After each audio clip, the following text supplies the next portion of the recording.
Hey guys, we are into September, so let's have a look at what's happening in the flower garden right now.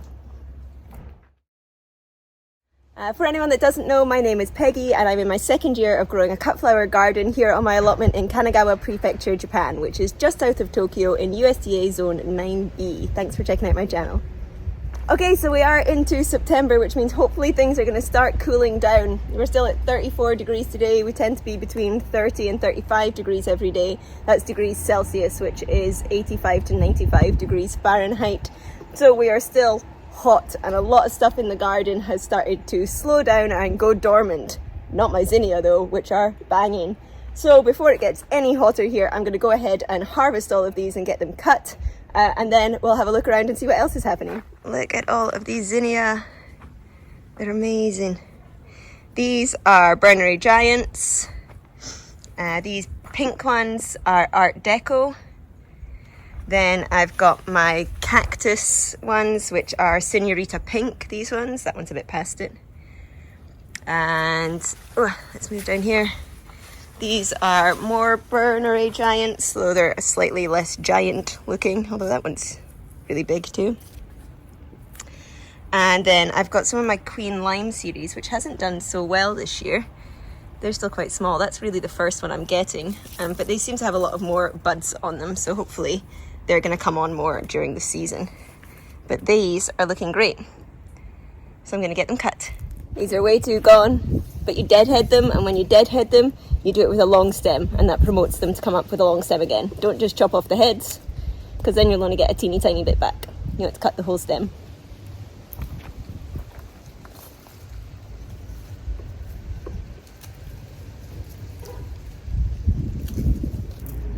This one, still floppy, not ready. Same with these ones, really floppy. Whereas these ones, which are actually too open, are nice and stiff. So you need to do the wiggle test when you're harvesting your zinnia.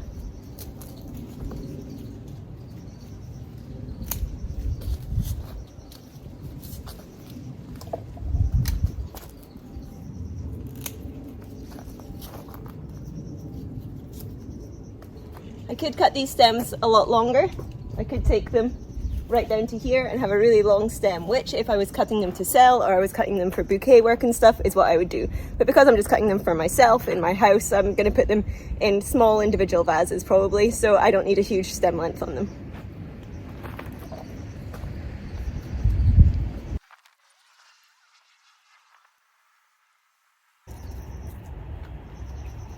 That one has a better stem length compared to how I'm cutting them.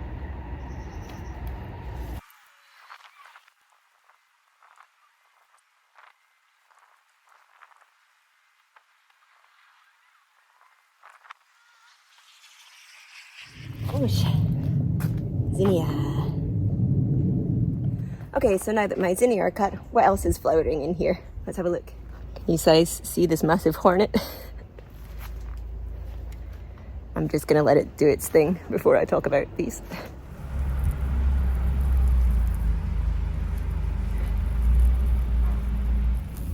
Okay, so these are my pink pokers, which are so much taller than I thought they were going to be, but that's great, I love it. Decidedly not pink though. Now I think the ones down here have a slight pink tinge to them. I'm really going to be fighting the bugs to get these. But I think maybe these were pink when I was away on holiday a couple of weeks ago and I just missed the pinkness, but I'm okay with them like this. I don't think they're going to get any bigger than this, so I am going to cut all of these today. I'll use some in my arrangements this week, but most of them I'm going to dry. This should dry really well. It's kind of that papery strawflower texture. So I'm just going to hang these up and dry them and use them in some wreaths over the winter time. Let's do that. How wiggly that one is. I strip all the leaves now because taking the leaves off means that the plant doesn't need to spend energy or give water to the leaves to keep them looking nice, so the flowers stay nicer longer. And I do it here because I can just dump them on the floor, and it means my kitchen doesn't get messy when I take these home and start to arrange them. It's much easier just to strip everything where you cut it. How pretty is that? You don't have to take these in a big bunch the way that I have. You can cut each stem individually if you just want one, or like this stem has kind of 3 bits on the end. And I might cut them down more when I get home and figure out what I'm actually going to use them for. But for now, for ease, I'm just going to cut them in big chunks.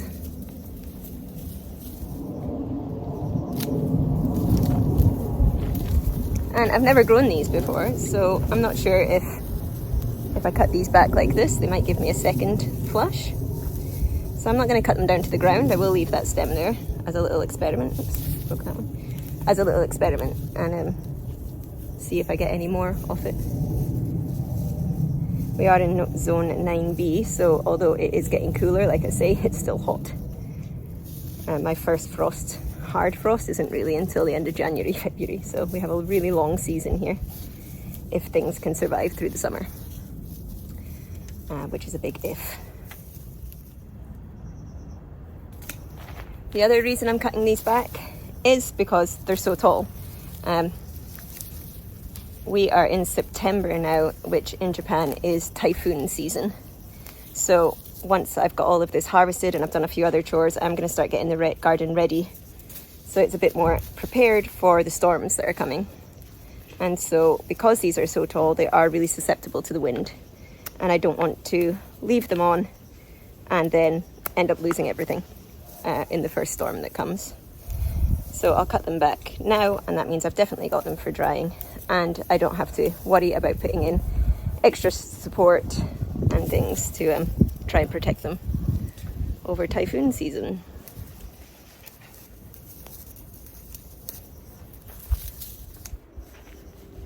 Oh, look, I've got a massive praying mantis on my arm. Where did you come from, buddy? Look at him. Off you go. Go get the aphids. Got to love the bugs here. I love the bugs. As long as they don't sting me. I'm not keen on the snakes, so. Okay, that's them all cut down. What else we got?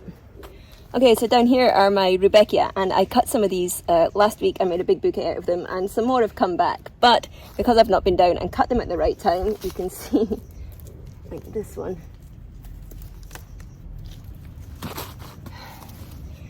It's hot here. I mean, that is a crispy flower. But I'll cut what's here. They're not the prettiest looking, but if I cut these ones, hopefully I'll still get more to come. Rudbeckia are one of the shorter flowers to grow as a cut flower, so when you cut them, you want to make sure you are going really as deep as you can into the plant. Now these are still quite new plants, so they're not very tall for me yet. But they're very pretty, and they're the perfect kind of autumny colours. Oh, they match my trowel, look at that.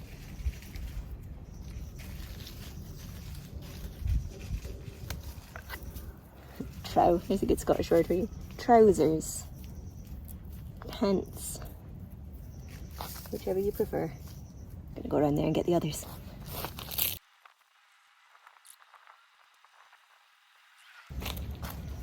I didn't actually take any of those, they were all looking pretty sorry for themselves, but I've deadheaded them, so hopefully I'll get more of those later. It's getting hot and I'm a peely wally Scottish girl. I can feel my face burning, so I'm going to change to a bigger hat.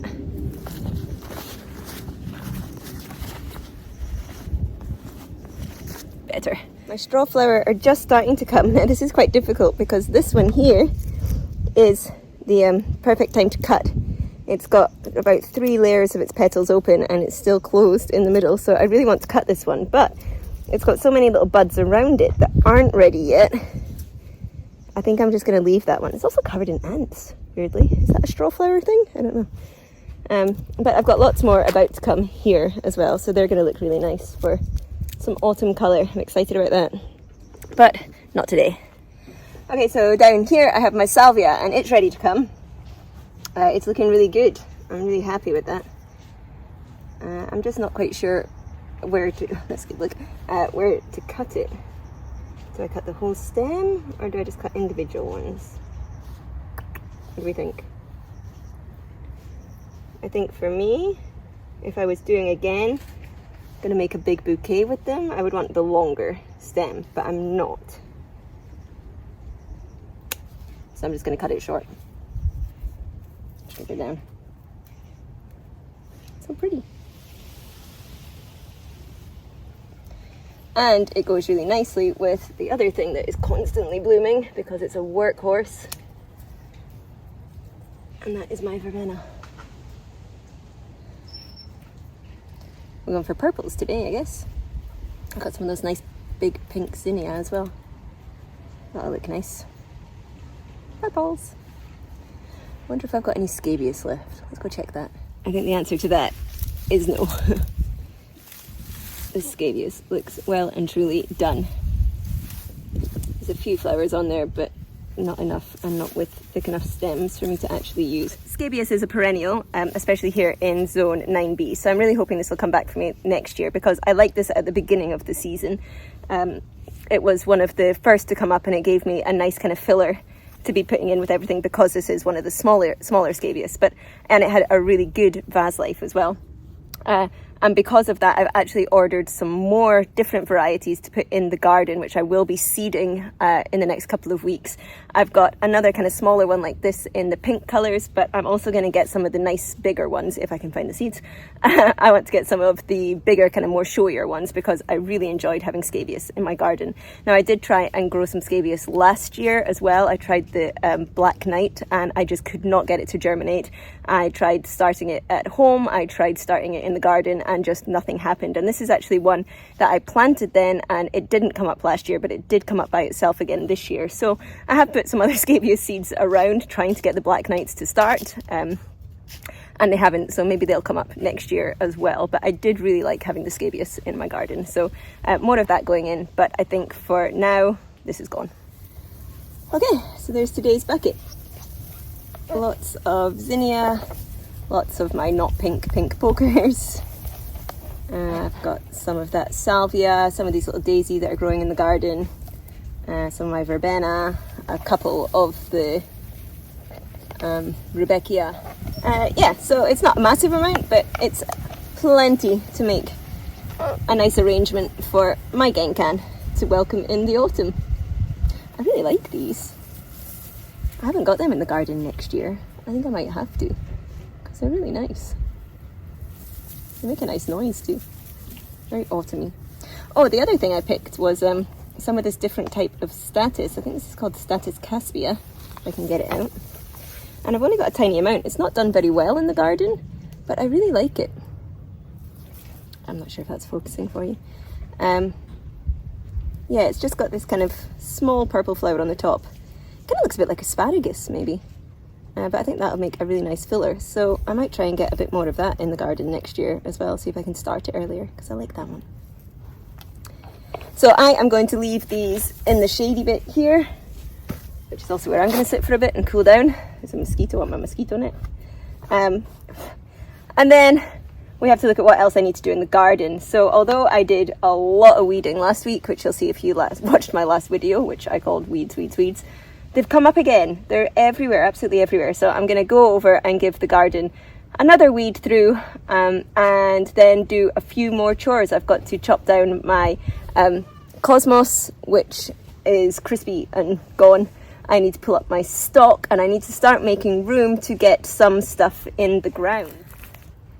So last year I didn't know if I was going to have this allotment in spring. They give it out on a 4-year term, and I had got it at the end of one of those 4-year terms because somebody had left and it was lying vacant. So I only had it for one season before I then had to reapply, and it wasn't guaranteed that I was going to get it again, which meant that I couldn't put in any of my spring bulbs or anything. I'm sitting in the shade, so I'm going to put my mosquito net down. So that meant all of the bulbs and things that I grew this season, and I had real success with. I had a beautiful spring. If you want to check out my Instagram account, there's a link to that under this, and you can see some of the arrangements that I made in the spring. I had beautiful tulips. Yeah, see my hand. Next door neighbour, lady's leaving. I had some beautiful tulips. I had really nice freesia. I had some great anemone.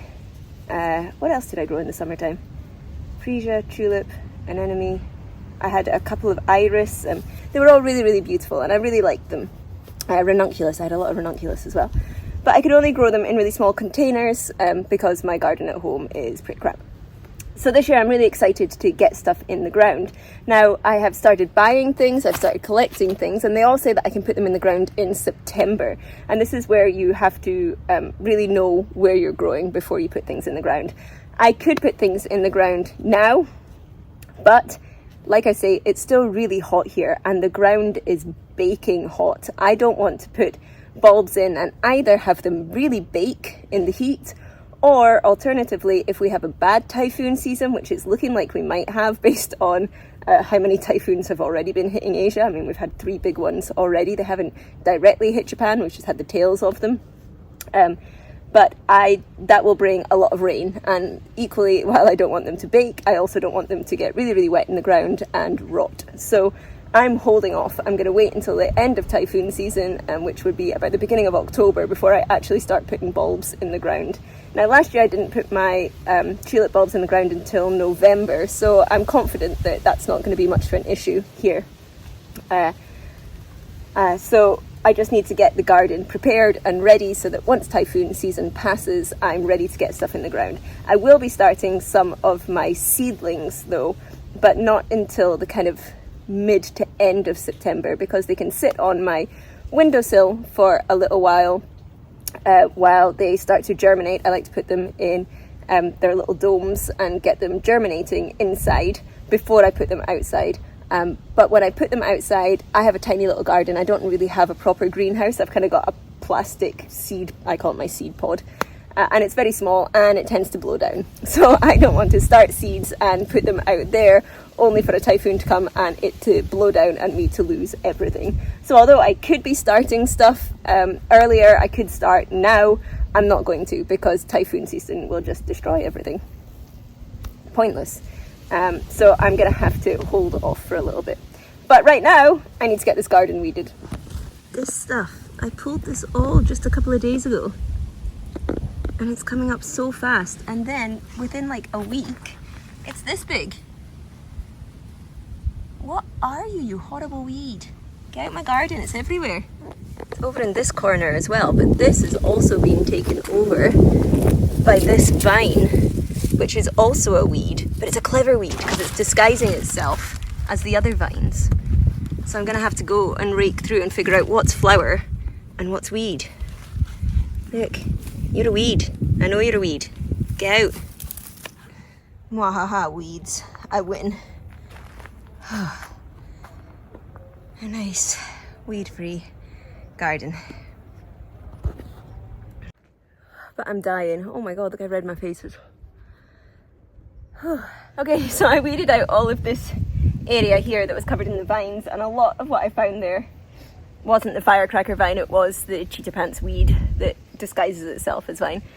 And I had planted some amaranth in here, and I was thinking to myself just yesterday, what was I harvesting this time last year? And I was like, amaranth, why hasn't my amaranth come up? Because it came up so easily last year and actually reseeded itself all over the garden, and I was pulling bits of amaranth out from all over the place all through the spring. And I thought, oh goodness, it must have just got drowned out by the weeds, but it's not, it's here and it's really big. But because it's been caught up in the weeds and this net, it's now possibly the world's twistiest amaranth. So I'm gonna have to try and figure out a way to straighten that a little and give it some support. But it is starting to get some flowers on it. So maybe I will actually get some amaranth this year, which is great news. Okay, so next I need to storm prepare. And the basic rule is, if it's tall, it'll fall down. It'll get knocked over. So I do have some netting on these zinnia. I put support netting on when I planted them. I only put on one layer, and you can see it's kind of pulling. But what I'm going to do is just raise this up and put it up a lot higher. And I'll do the same for my chrysanthemum at the end, and hopefully that'll be enough to support them. For my dahlia, they do have 2 layers of support netting on already, but they are still quite high. But they have this stuff which is growing in my neighbour's allotment, which I'm hoping might shield them. But what I'm going to do is just wrap some string around them and put a crisscross of string through them to kind of corral them a little bit. So then the only other thing that really needs attention, because these are all low, these don't really need any help at all. But I do have my strawflower and these dahlia that came up where I forgot to dig them up the year before. And these don't have any supporting on them at all. So I'm going to take the netting that was here for my nigella and stuff, which never grew. I'm going to take that off from there and put it on over here to try and give these guys a bit of support. And that is a much neater looking weed-free garden.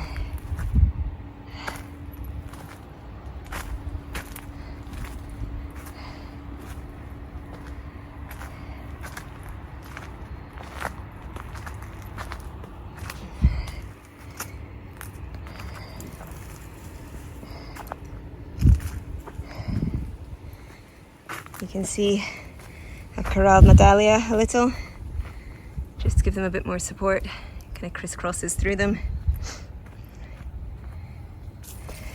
My netting on my zinnia has been pulled up, and I've pulled them all through it a bit more. And the netting on these dahlia and strawflower has been pulled up, and I've actually corralled them lower down because I only had one layer of netting on here. And so we should be storm ready. Oh, I also put canes in for my chrysanthemum. They're caned, and I tried to tie up my super twisty amaranth as best I could. I'm hoping that these are going to right themselves. They are sun seeking, so I'm hoping they'll right themselves and I'll still get a few stems off of them in the autumn. Firecracker vines, still viney but not doing anything. Okay, and that is me done for today.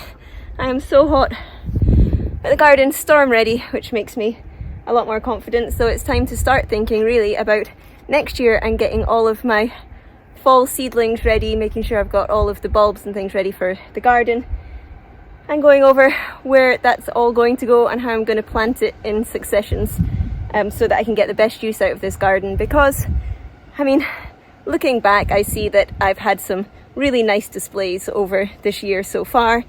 I just have to kind of accept that summer is hard here and not many flowers can put up with it. So maybe next year I need to focus more on spring flowers and autumn flowers, and just kind of accept that July and August are too hot for most things other than my zinnia to bloom. Or I might have to move back to sunflowers. Yeah, you can watch my previous videos for my opinions on sunflowers. But I'm reluctant to put them in the garden, but they did bloom really well through the summer. So it might be that I have to pull up some of my spring stuff when it's finished and just plant fast-growing sunflower to pair with my zinnia and whatever dahlia still go, although my dahlia are now dormant. But it's looking good. So I'm going to give this garden a water, I'm going to give myself a water, and I'm going to go and find some shade to hide in.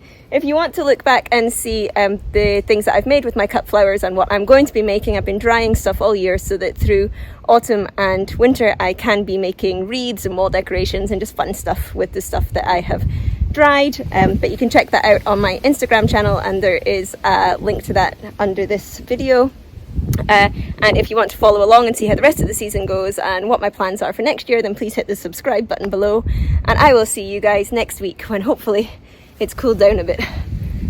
Bye!